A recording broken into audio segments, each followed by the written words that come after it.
কেউ আছো? আমাকে বাঁচাও! ওরে বাবারে, ওরে মারে, মরে গেলাম যে, মরে গেলাম। কি মজা, কি মজা! আকাশ বাতাসে কি আনন্দ! কি যে মজা লাগছে! আমার খুব মজা লাগছে। অবশেষে কত কান্নাকাটি করার পর মা আমাকে কেক খাওয়ার জন্য টাকা দিয়েছে। আমি আজ মজা করে কেক খাবো। কেকটা দেখে কি সুন্দর ঘ্রাণ আসছে না?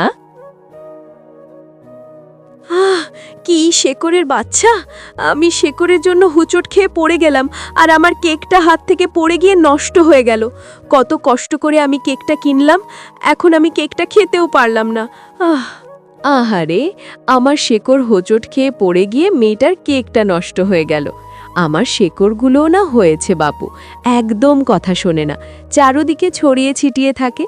এই মেয়ে, একটা কেক নষ্ট হয়েছে বলে এত কাঁদতে হয়? যাও, বাড়িতে যাও, বাড়িতে গিয়ে মাকে বলে আবার টাকা নিয়ে এসো। টাকা নিয়ে বাজারে গিয়ে আবার কেক কিনে খাও। যাও, কেঁদো না তুমি, আর কেঁদো না গো। চুপ করো তো গাছ, তুমি একদম কথা বলবে না। আবার কেক কিনে খাওয়ার কথা বলছো? তা কেক কেনার টাকা কোথায় পাবো আমি শুনি? আমরা কি বড়লোক? আমরা তো গরিব। আমার মা অন্যের বাড়িতে কাজ করে, ওখান থেকে কিছু টাকা জমিয়ে আমাকে কেক খাওয়ার জন্য দিয়েছিল। আমি আবার কেক কেনার টাকা কোথায় পাবো? হ্যাঁ, তোমার জন্য আজকে আমার কেকটা খাওয়া হলো না। আহারে, মেয়েটার কথা শুনে মনে হচ্ছে মেয়েটা ভীষণ গরিব। আমার শেকড় হোঁচট খেয়ে পড়ে গিয়ে মেয়েটার কেকটা নষ্ট হয়ে গিয়েছে। আমার জন্য ওর এত বড় ক্ষতি হলো। তবে আমি ওকে সাহায্য করব। এমনিও অনেক দিন হয়েছে আমি কোনো অসহায়দের সাহায্য করি না। এবার যখন সুযোগ হয়েছে তাহলে ওকে আমি সাহায্য করব। এই মেয়ে, তুমি আর কেঁদো না। আমার জন্য তোমার কেকটা নষ্ট হয়েছে তো, তবে এর প্রতিকার আমিই করব। এই যে আমার গাছে একটা ফুল আছে, এই ফুলটা তুমি এখান থেকে পেড়ে বাড়িতে নিয়ে যাও, আর বাড়িতে নিয়ে আঙিনায় রোপণ করে দিও। দেখবে তোমার সকল সমস্যার সমাধান হয়ে গিয়েছে।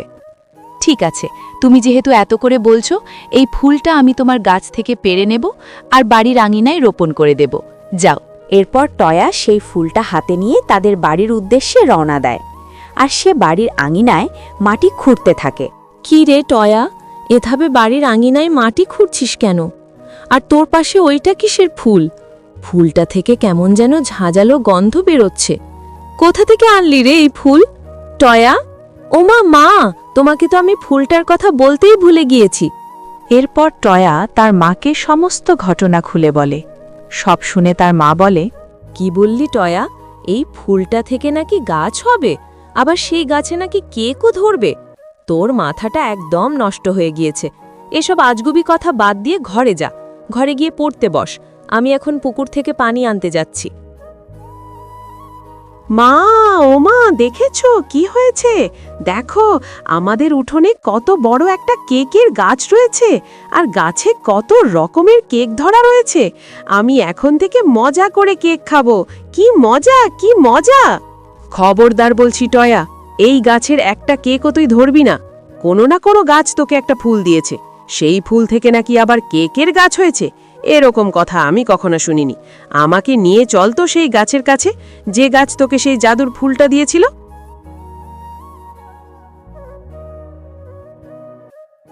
এই গাছ, বল, তুমি কেন আমার মেয়েকে ওই ফুলটা দিয়েছিলে? ওই ফুলটা থেকে আবার এক রাতের মধ্যে এত বড় একটা কেকের গাছ হয়েছে?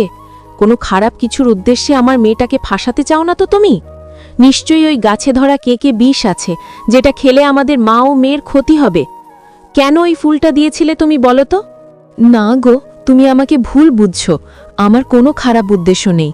আমি তোমার মেয়ের মুখ থেকে শুনেছিলাম তোমরা নাকি অনেক গরিব, তাই তো আমি তোমাদের সাহায্য করার জন্য সেই ফুলটা দিয়েছিলাম, যাতে করে তোমার মেয়ে সেই গাছে ধরা কেকের থেকে কেক খেতেও পারে, আবার তোমরা সেই কেক বাজারে নিয়ে বিক্রি করে তোমাদের অভাবও কাটাতে পারবে।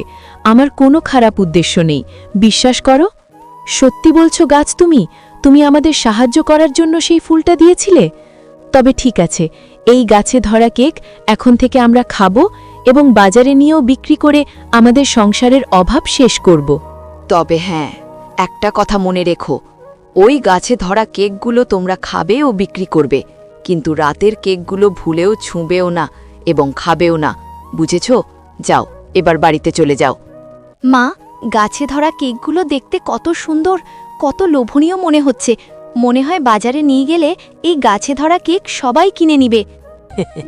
আমি ঠিক জানতাম ওই গাছ আবার ঠিক কাউকে না কাউকে সাহায্য করার জন্য ওই গাছের ফুল ও ফল দেবে।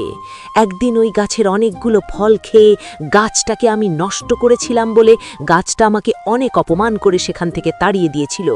সেই দিন আমি পণ করেছিলাম ওই গাছ যদি আবার কাউকে তার ফুল ও ফল দিয়ে সাহায্য করে তবে সেই গাছের সকল ফুল ও ফল নষ্ট করে গাছটাকে আমি নষ্ট করে দেব। ওই গাছ আবার ওই শ্যাপার মেয়েকে সেই কেকের গাছ দিয়ে সাহায্য করেছে, তো এবার আমি সেই গাছের সকল কেক গাছটাকে নষ্ট করে দেব। এই তো সেই কেকের গাছ। এক্ষুনি আমি এই গাছের সকল কেক খেয়ে গাছটাকে নষ্ট করে দিচ্ছি। এ কি হলো আমার গাছে ধরা কেকে? এ কি হলো আমার? আমার মুখ দিয়ে এরকম রক্তবমি বেরোচ্ছে কেন? আমার ভেতরটা যে জ্বলে গেল। কেউ আছো? আমাকে বাঁচাও! ওরে বাবারে, ওরে মারে, মরে গেলাম যে, মরে গেলাম। আমি ঠিক জানতাম আমার সাহায্য করা জিনিস তুই নষ্ট করার জন্য উঠে পড়ে লাগবি। তাই তো আমি কায়দা করে রাতের কেকগুলোকে বিষাক্ত করে দিয়েছিলাম, যাতে করে তুই খেলে তোর শিক্ষা হয়। এবার উচিত শিক্ষা হয়েছে তোর। এই যে টয়া, তুই নাকি আজকাল বনের ভেতরে একটা জাদুকরি কেকের গাছ খুঁজে পেয়েছিস। আমার তো বিশ্বাসই হচ্ছে না যে গাছে আবার কেক ধরে। তুই কি আমায় বোকা বানাচ্ছিস? আরে আপন ভাই, বিশ্বাস করা না করা তোর ব্যাপার, কিন্তু সেই গাছের কেকগুলো যে কি নরম আর মিষ্টি সেটা একবার না খেলে তুই বুঝবি না। আমি তো আজ সকালেই একটা খেয়ে এসেছি। বলিস কি, তুই একা একাই খেয়ে নিলি? আমি তোর এতদিনের বন্ধু, অথচ আমাকে একবার ডাকলিও না। আমার পেটের ভেতর তো এখনই খিদের ঢাক ঢোল বাজানো শুরু হয়েছে। তোকে ডাকতাম রে আপন, কিন্তু ওই গাছের একটা নিয়ম আছে। গাছটা খুব লাজুক, বাঘের হুঙ্কার শুনলে কেকগুলো মাটির নিচে লুকিয়ে পড়ে। তোর তো আবার কথায় কথায় গর্জন করার স্বভাব। আমি শপথ করছি আমি একদম শব্দ করব না, এমনকি লেজটাও নাড়াবো না। শুধু বল গাছটা কোথায়, আমি গিয়ে শুধু একটা ছোট্ট কেক পেড়ে নিয়ে চলে আসব। অত তাড়াহুড়ো করলে কি আর হয়? ওই গাছটা শুধু পূর্ণিমার চাঁদের আলোতে ফল দেয়। তুই যদি এখন যাস তবে ডালপালা ছাড়া আর কিছুই খুঁজে পাবি না। তুই সব সময় আমাকে ঘুরিয়ে ফিরিয়ে কথা বলিস কেন? সত্যি করে বলতো, তুই কি আদেও আমায় ওই কেক খাওয়াবি, নাকি সব ফন্দি ফিকির করে একাই সাবার করবি?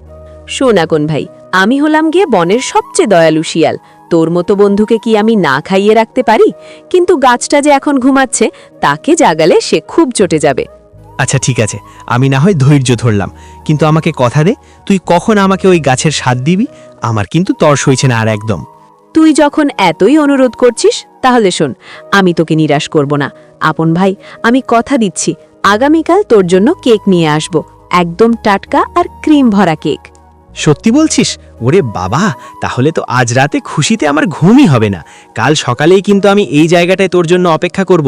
একদম দেরি করিস না কিন্তু। একদম ঠিক সময় চলে আসবো রে। তবে মনে রাখিস, কেক পাওয়ার পর কিন্তু তোকে আমার হয়ে একটা কাজ করে দিতে হবে। এখন যা, কালকের জন্য পেটটা খালি রাখগে। মা, খুব ভালোই হয়েছে। গাছে ধরা কেকগুলো খেতে ভীষণ মজা। এই কেকগুলো বিক্রি করে আমাদের সংসারটা খুব ভালো মতোই কেটে যাচ্ছে। হ্যালো বন্ধুরা, গল্পটি ভালো লেগে থাকলে চ্যানেলটি সাবস্ক্রাইব করে দেবেন এবং পাশে থাকা বেল আইকনে প্রেস করে আমার পাশেই থাকবেন। ধন্যবাদ।